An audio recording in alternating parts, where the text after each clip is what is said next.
ल ल ल ल ल आयो एकदमै खुसी खबर। राजा समर्थन देश विदेशमा रहेका 3 करोड नेपाली जनताको लागि एकदमै खुसी खबर। ल हेर्नुस्, प्रधानमन्त्री बालन शाहले राजालाई राजगद्दीमा राखेर मात्रै बोल्छु सम्बोधन गर्छु भनेर यसरी फेसबुकमा लेखिसक्नु भएको छ। ल हेर्नुस् त, एकदमै खुसी खबर। अब विरोधीहरूको मुख थुनिएको छ, बन्द भएको छ। ल हेर्नुस् त, बालन शाहले जति सक्दो छिटो राजा ल्याउन चाहन्छन् भन्ने कुरा प्रष्ट देखिसकेको छ।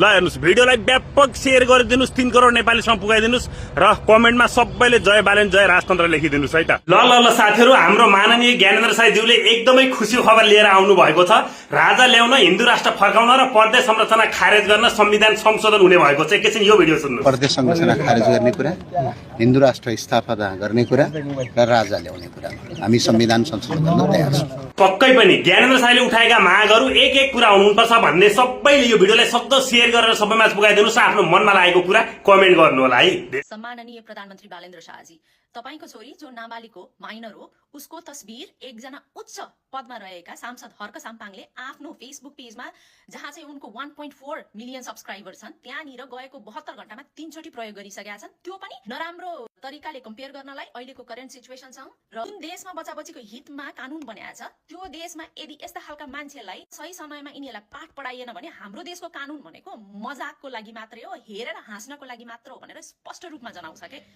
के बोल्दैछु भनेर अलिकति हिक्का राख दिदी। तिमीले बोलेको कुराले तिमीलाई तर्क गर्दाखेरि जवाफ दिन सक्छौ मलाई? करेन्ट सिचुएसन नराम्रो छ भन्ने कुरा त तँलाई पनि राम्रोसँग थाहा रहेछ त। एउटा बालेन्द्र शाहकी छोरी, नाबालिग, अनि सर्वसाधारण जनताको छोराछोरी, हेर यिनीहरू चाहिँ के साबालिग देखिस्? त्यो बालेन्द्र शाहकी छोरीको मात्रै तस्बिर सार्वजनिक गरिएको छैन 1.4 मिलियन सब्सक्राइबर भएको आइडीबाट। अन्य धेरै सर्वसाधारण जनताको छोराछोरीको तस्बिरहरू सार्वजनिक गरिएको छ। कि तैँले कानुनको कुरा गरिस्, एउटा बच्चाको बारेमा बनिएको कानुनको कुरा गरिस्, तर त्यो बच्चाको बारेमा भनेर नभन् क्या, त्यो सुहाएन। एउटा प्रधानमन्त्रीको छोरीको बारेमा भनेर भन्न बरु, त्यो सुहाउँछ। नानीहरूको लागि हो भने त सबैको छोराछोरी सम्मान हुनुपर्ने होइन र? एउटा प्रधानमन्त्रीको छोरीको तस्बिर पब्लिक हुँदा तिमीहरूलाई यत्रो रोइलो, सर्वसाधारण जनताको छोराछोरीलाई चाहिँ एउटा दलित भनेर आँखा फुट्ने गरी पनि हानेकै छ। अनि यस्तो सिचुएसनमा अहिलेको अवस्थामा एउटा सुकुम्बासी त के हो, एउटा आमा बुवा भन्ने मुख पनि नफुटेको बालबच्चाहरूको अवस्था यहाँ हेर, यस्तो भएको छ। यिनीहरू बिचरा, यिनीहरूलाई के दोष, सुकुम्बासी हो भन्ने कुरा यिनीहरूलाई के थाहा? र तैँले कुरा गर्दैछस् नि नेपालको कानुन त एउटा रमाइलोको लागि मात्रै हो भनेर।